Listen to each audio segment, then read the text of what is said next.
damn. Just damn. We've really got to work on your solo gliding there, bud. Toothless! You're pouting, big baby boo? We'll try this on! Oh, you feeling it yet? Yeah, you wouldn't hurt a one-legged. First of all, I am a bit of an annoying purist.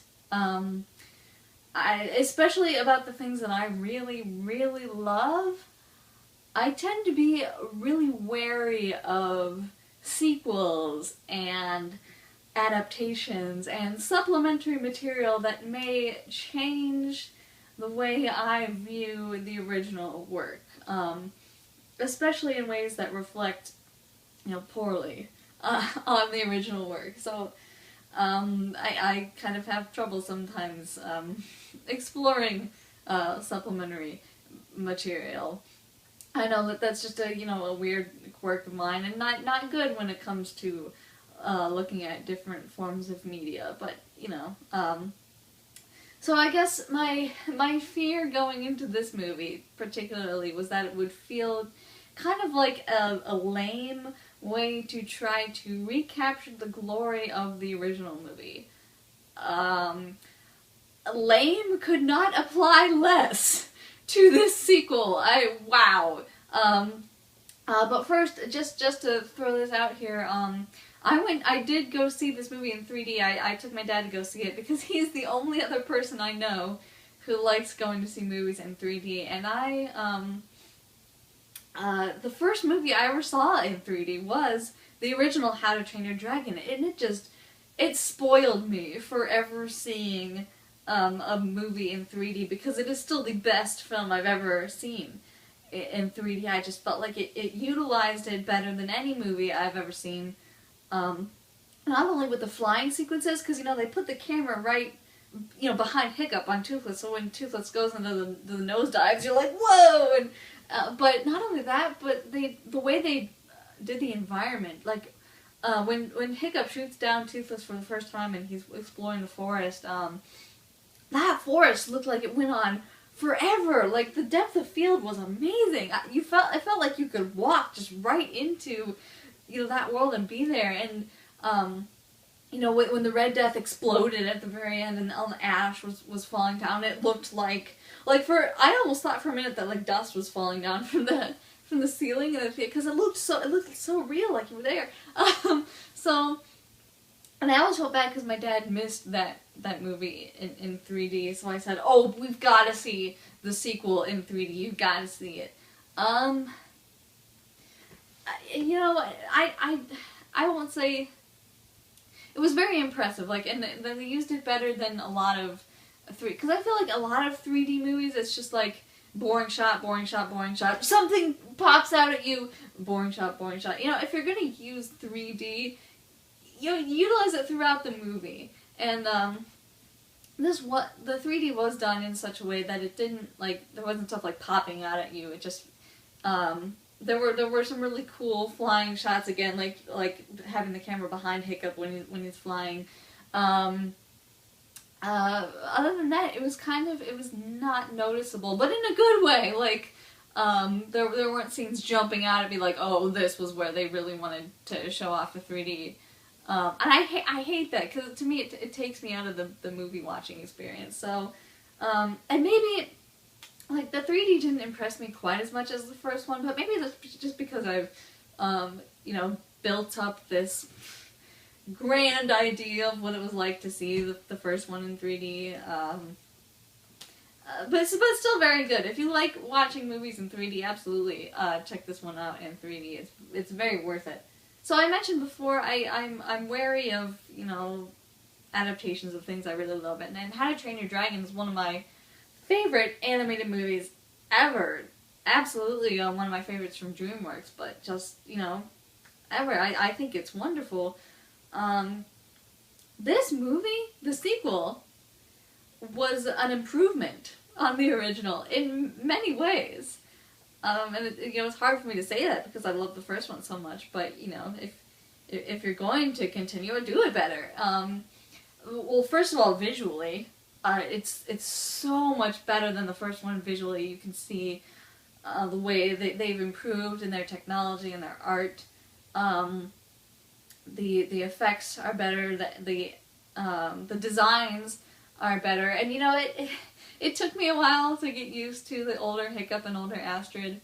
But it's funny, you know, now going back after looking, because the original characters were so charming and so sweet, and I loved them so much. But after getting used to older Hiccup and older Astrid, and then going back to the original and looking at the earlier movies and such, it's like, wow, oh, they look so awkward and cute, like you can tell they're just gangly little teenagers, and they aged very well, especially Hiccup. Puberty was nice to that kid. But I read an article somewhere where they said originally Hiccup's older design was going to be more conventionally attractive and more like heroic, and they said they felt they had to tone that down because they didn't want the appeal of the character, which is his gangly, awkward charm, to be lost. So they actually changed him and made him a little more true to the first one, while still clearly looking more mature and having grown into his looks, I guess. And that made me happy. I was glad to see that, the charm of the character was very much preserved. And it really was. Same goes for Astrid. The other characters aged really well too. I like that the fact that they're not all perfect, perfectly good looking. Especially like Fish Legs, he looks like he's aged, very naturally, and so yeah, all the characters look, Stoic's beard looks even more impressive. The look at the village, the way the village looks it looks even cooler. I don't know how to describe it, but it looks more cohesive, I guess. It looks like you can kind of see the inner workings of it, and that it feels like a real world, that is, there's stuff going on just outside of the camera frame. And a big part of it has to do with the way we see the forge now, and at one point Gobber pulls a lever. He has this like wall of hands, like detachable hands. You gotta kind of wonder if maybe Hiccup designed that for him just to be more convenient. And it feels like it almost feels like a little bit like technology marches on a very small, medieval scale, but cool. And Gobber's dragon was awesome. Grump, I think, was his name, and Skull Crusher. Stoic's dragon's name is Skull Crusher. That's awesome, and it's so pretty. It's a rumble horn, I think, which we didn't get to see in the first movie. Oh, and that's another thing. So many new dragons, like Cloud Jumper, Hiccup's mom's dragon. I don't know, with the 4 wings, but that was awesome. Got to see a lot of water dragons. That was exciting. A dragon that spits ice. That was really cool. Still along the lines of like visual improvement. Toothless looks amazing in this, and I don't mean just like the detail, because you can see like more scales on his body, but also his model and his rig is so expressive. Like he was expressive in the first movie, but multiply that by like 12 in this one, because the way he moves and the way his face emotes oozes with personality. It was so much fun to watch him in every single frame. Just the way he bounces around and the way he interacts with Hiccup and the other characters. He's so amazing. Like, I want to see this movie again just to watch Toothless gallivant. Because he was just so entertaining and so fun and so cute. I remember when the first one came out, the number one thing I was hearing from every girl who went to go see the movie was, "Oh my gosh, I want a Toothless! I want to pet Toothless!" And yeah. multiply that, even more so for this movie, because he was adorable. And the action in this movie is incredible. Very action-heavy film. And I was on the edge of my seat the whole time. The danger and the stakes feel very real, and I think a lot of that has to do, Hiccup brings up the point in the beginning, with Vikings on the back of dragons, the world has just gotten much bigger. So they're kind of like not confined to the island of Berk anymore, and yes, as they go out into the world, there are, wonderful things to explore, but there's also some very dangerous things, and I believed every time something intense happened. There were a couple points in the movie where I thought, oh no, how are they going to make it out of this one? The story, I don't want to say that the story is better than the original movie, because I love the story in the original so much. I will say it's just as good.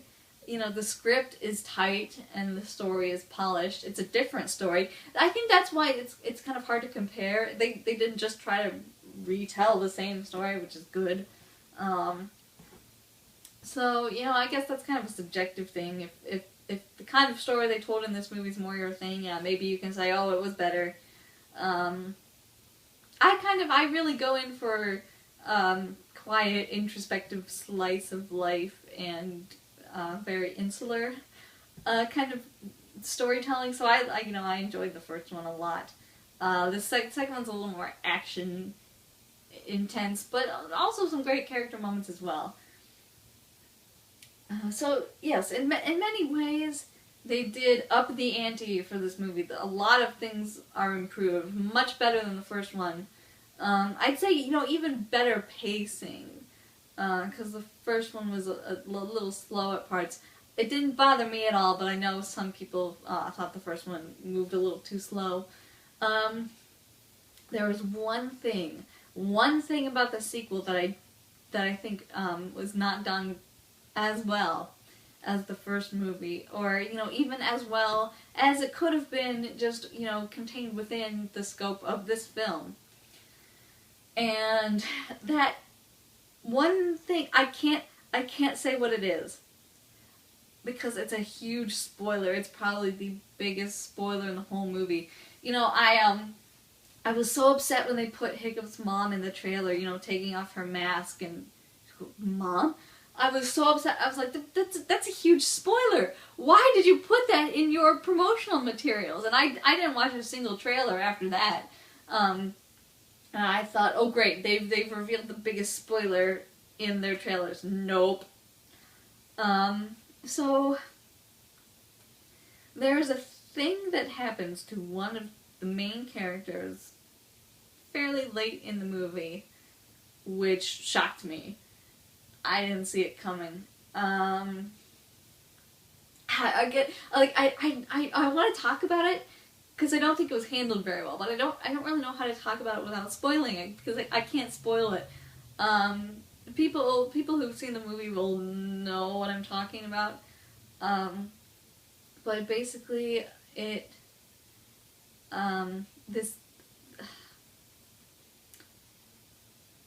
what happens to this character kind of, it changes the tone of the entire film. Not only the film, but the franchise as a whole. Because DreamWorks has made so many supplemental materials for How to Train Your Dragon. At this point, it's the DreamWorks Dragons franchise. They had the TV show, they have the live show. They've got an app now that basically follows the plot, I guess, of the second movie. So when you've got a franchise going and you do what they did to one of their main characters at the end of this movie, it changes everything. Again, I don't know, because I haven't been watching the TV show, so I don't know what direction they're going to take the TV show, and I don't know how they can go on from this point after what they did in the movie. Of course, the show is, taking place between the first and the second. That was another thing. The movie made me want to seek out the TV show and watch it more, because I want to see more of these characters. I just want more, especially the background characters. Oh, it's like, okay, sorry, I know this is a bit of a tangent, but like the other kids and the way they interact with their dragons, like when their dragons are in trouble and they just get so upset, you can feel the bond between them. Also, we found out in this movie what Rough Nut and Tough Nut's dragon's name, or maybe we found out like in the TV show, but they named their dragon Barf and Belch. I love that. Speaking of the characters, Valka, Hiccup's mom, was a great addition. Loved her. Loved all the dragons we got to see with her. Eret was a great addition. He was a fantastic character. I want to see the movie again just to watch his arc, because it's not the focus of the movie. It's kind of a secondary arc that just kind of happens in the background. But for a background character, a character that's not as important, it's really well done. It's masterfully executed in a way that's believable, and doesn't feel rushed. But at the same time, they gave his character enough time to develop naturally, in a way that didn't interfere with the more important story. That's pretty awesome. But anyway, getting back to the big thing that happened in the sequel. Yeah, so what happens to this character, it's a very grave, serious thing that happens to this character, and I don't think it was handled well tonally. Pacing-wise, we probably stayed in the emotional moment long enough for what happened before, needing to get back to the action. But I guess here's what I'll say. The very end of the movie, without spoiling what happens, tonally, it matches the end of the first movie pretty closely. It's very triumphant. Is the best way I can think to describe it, without telling you what happened. And I don't think that was necessarily the right choice for the tone to end on, considering what happened to one of the main characters. And again, I'm trying very hard not to say it.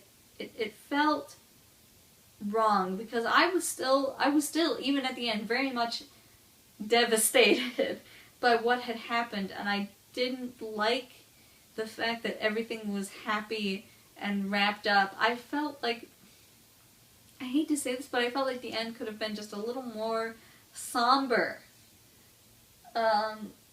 It felt too happy, and maybe that's just me, maybe no one else feels that way, but knowing that there's going to be a third movie, I don't think it would have been too bad to end on a more serious note. In fact, I think that almost would have been, incentive to propel viewers into watching the third movie in a way that makes it feel like, the events of this film have been wrapped up, but on a larger scale, the events of the world have not been wrapped up yet. So, remember how you're feeling in this moment, and let that be motivation to come back and see how things work out in the third movie. Again, maybe that's just me, but I felt like there were things that happened at the end of this movie that did not do justice to this main character. And that's all I will say about that. Aside from that one way they dealt with that character that I perhaps didn't agree with entirely, in most ways, this was a vast improvement over the first movie. It was thoroughly enjoyable to watch, invested me from start to finish. I can't wait to see it again. It made me want to go back and watch the first movie and watch, the TV show and everything related to dragons, just so I can have more, So, for all the things that it did right, for all the many, many, many things that this movie did right, I am giving it 3 stars out of 4. If you haven't already seen it yet, check it out. If you're sort of on the fence, absolutely go see it in 3D. Fantastic experience. I'm a little concerned because I can't forget what they said is going to happen in the third movie. How they said, it's going to explain how dragons went extinct, and and now we have to wait 2 years. But yes, very much looking forward to the third movie. Please let me know what you thought about this sequel, and I will catch you guys next time. Take care. Something is coming. Something you've never faced before. The dragons are mine now. Protect our people.